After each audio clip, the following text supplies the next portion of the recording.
Bom, rapaziada, eu tava aqui pensando aqui e queria muito falar isso aqui com vocês, tá? Você já parou pra pensar por que que o Flamengo, o Palmeiras, o Corinthians, São Paulo, tem muitos torcedores no Brasil? Muitos mesmos. Não é porque eles têm mais torcedores nos estados deles. Não é por conta disso. É porque no Brasil, de uns tempos pra cá, até o início das redes sociais, era muito elitizado o futebol. Na Globo, por exemplo, eu cresci no Pará assistindo jogos de times do Rio, tendo o Remo e Paysandu em Belém. E a desculpa que davam na época é que se mostrar o jogo, ninguém vai pro estádio. A desculpa da época era essa. Não, eles não mostram o jogo aqui, que é para justamente o torcedor ir pro estádio. A gente viu que isso aí era sempre foi uma falácia, né? Mostraram o jogo na ESPN e lotou praticamente os dois lados. A Mucura só não deu mais torcedor porque eles vivem uma fase maravilhosa pra gente e horrorosa pra eles.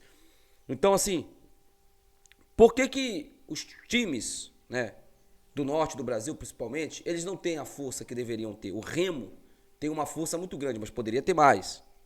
Por quê? Dois fatores. Primeiro, a imprensa vira-lata que nós temos, né? Que valoriza o lado de fora e demoniza, critica o que é daqui. Estou falando dos dois times, basicamente, a própria Tuna também. E o segundo motivo é justamente a expansão dos clubes.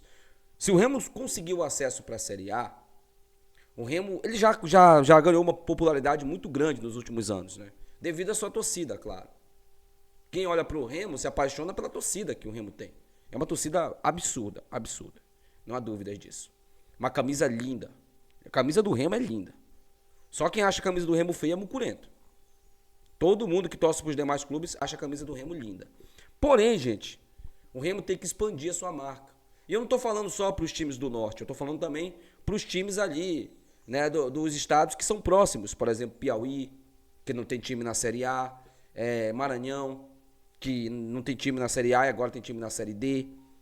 Seria muito interessante, por exemplo, eu vi, até aqui mesmo no YouTube, o remista do Piauí. Garoto que era piauiense, acabou gostando do Remo, virando remista, acompanhando o clube nas redes sociais, acompanhando o clube aqui.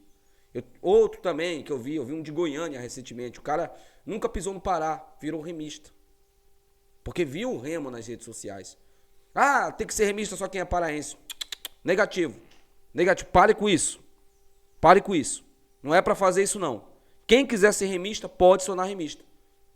Você aí, que nasceu na Santa Casa e se sente o cariocão, porque torce pro Flamengo, pro Botafogo, pro Vasco, pro Fluminense, alguém já te criticou por isso? Não.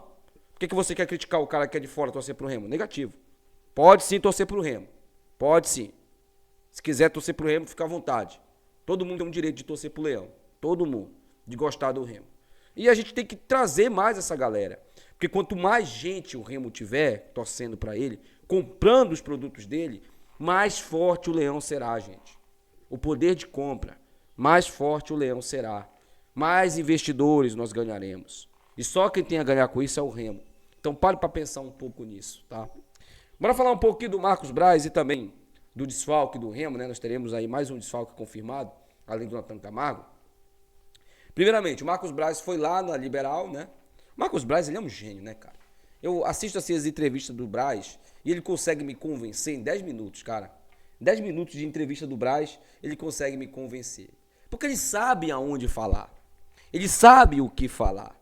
Ele sabe o que o torcedor quer ouvir. Por isso ele vai falar. Por exemplo, ele falou sobre a grana, né? O dinheiro que o clube do Remo poderia terminar o ano devendo, entendeu? Isso o torcedor ficou muito preocupado, ele viu nas redes sociais. Ele é malandro. O Marcos Braz é muito malandro. Malandro no bom sentido, tá, gente? Malandro que sabe se sair das situações. Meu amigo, liso igual o Mussum. Liso igual o Mussum, meu amigo. O Abner lá, a galera da Liberal perguntava pra ele, já se saía já falando de algo que ele tá fazendo no Remo. O cara é um gênio, Isso aí não temos que criticar nada desse cara, que ele sabe trabalhar com o futebol. E aí ele foi perguntado sobre isso, né? Sobre a questão da grana e tal. Ele garantiu que no final da temporada o Clube do Remo não deverá nada. Não vai ficar devendo nada no ano de 2025. Que tá tudo pago nos conformes. Inclusive ele elogiou o Tonhão referente a isso. Que o Tonhão é um cara que bate muito nessa tecla. Que perturba muito referente à questão das contas em dia, né?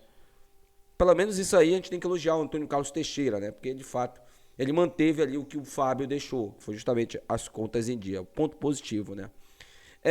Falou também, o Braz também disse sobre a permanência dele ou não no Remo. Ele disse que independe da fase que o Remo estiver, da divisão que o Remo estiver.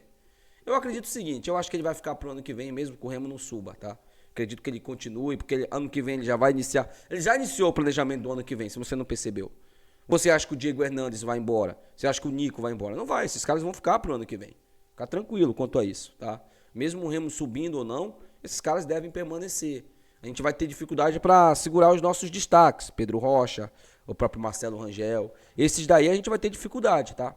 Vai ter uma dificuldade grande. Mas sobre esses jogadores aí, que o Marcos Braz contratou, inclusive ele citou também, né, que dos jogadores que ele trouxe, apenas 2 não estrearam, que foi o Cauã, né, o zagueiro e o Igor, né? O Igor, Iago Ferreira, que é o meia que também não estreou com a camisa do Remo. Ele falou que só esses 2 dos jogadores que ele trouxe. Falou também, rapaziada, sobre CT, sobre o problema que o Clube do Remo tem na questão das certidões. Isso aí é algo que o Tonhão, e eu acho que ele já está fazendo, tá? Tenho quase certeza disso. Tem que regularizar o mais depressa possível. Porque ninguém vai investir no Remo com um Remo negativo, cara. O Remo ainda tem que buscar essa condição jurídica aí. É muito complicado, até para você conseguir um investidor, alguém para colocar uma grana ali, para trazer jogadores. E o Remo é, sim, um grande alvo de investimento, porque é um clube de massa, é um clube que tem uma torcida apaixonada, que tem um torcedor que compra os produtos, a gente já percebeu isso. Já esgotou, 2 dias antes do jogo, já esgotou os ingressos pro Bainão. Tá certo, é 13 mil pessoas, eu não vou ser hipócrita aqui. Mas mesmo assim, põe aí um Atlético para vender ingresso. Os caras botaram 3 mil no último jogo, comemoraram, gente. Então, o Remo de fato é um clube gigantesco na Série B. E aí ele também falou, né, um último ponto que eu gostaria muito de falar aqui, sobre o contrato dele, do Braz. Ele disse que o contrato dele é até o final de dezembro, né? Dia 31 de dezembro. Acabou o contrato ali. Ele não garantiu a permanência dele, mas ele falou isso que eu disse para vocês aqui, que independe da fase ou da divisão que o Remo estiver, tá? Então é isso. Esses foram pontos interessantes que o Braz falou. Além, claro, de contratações, do Antônio Oliveira. O cara do Antônio Oliveira eu não quero comentar, porque eu sei que o Braz manteve o Antônio Oliveira por amizade. Mas ele falou uma coisa que eu gostei bastante, que é convicção. Ele tem convicção naquilo que ele faz. E isso ele já provou mesmo pra gente. Ele tem convicção naquilo que ele faz. É óbvio que eu não vou aqui baixar a cabeça e bater palma pra tudo que ele faz, né? Inclusive, Braz, se você quiser vir aqui no canal também, falar com o torcedor, explicar pro torcedor aí as suas escolhas, pode vir. As portas do legado estão abertas pra você, tá? Se você quiser vir aqui, eu não vou te bajular, mas também vou te respeitar, entendeu?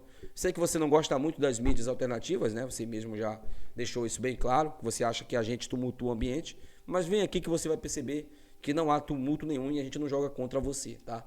Eu sei que você também não gosta muito por você estar no Flamengo e apanhar bastante das mídias alternativas, mas saiba que o nosso trabalho, assim como o seu, é em prol do Clube do Remo. Bom, galera, bora falar um pouquinho sobre um desfalque, né? A gente tem um desfalque certo para esse jogo. Sávio foi vetado pelo NASP e também não vai atuar contra o Atlético. Além do Sávio, o Nathan Camargo também já tinha sido confirmado. 2 titulares que saíram. Do Sávio, eu acho que a gente não tem tanto problema assim, porque o Jorge deve herdar essa vaga aí, né? É um jogador que muita gente já pedia, inclusive como titular, porque ele fez uma boa partida de estreia, depois inexplicavelmente perdeu a vaga para o Sávio. O Sávio não fez um clássico bom. O Jorge, pelo contrário, entrou, deu uma consistência do lado esquerdo ali, conseguiu fazer uma boa partida. Então eu acredito que a gente não vai sentir muito a saída do Sávio. Agora a saída do Nathan é complicado, porque É um jogador que tem um poder de marcação ímpar. Nenhum jogador no elenco tem isso. Provavelmente o substituto dele será o Pedro Castro, né? A gente sabe aí que o Pedro Castro é um cara que não tem um poder de marcação tão grande assim, mas é um cara que tem um passe de qualidade. Isso aí a gente não pode negar também, né? E pode também ser um efeito surpresa dentro da área. Provavelmente o Pedro Castro será o titular. Eu colocaria ou o Luan ou o Jaderson, tá? Mas se ele quiser colocar o Pedro Castro também, temos que respeitar a escolha do treinador, né? E torcer para que dê certo. Deixa aí nos comentários. Até o próximo vídeo, meus amigos. Tchau.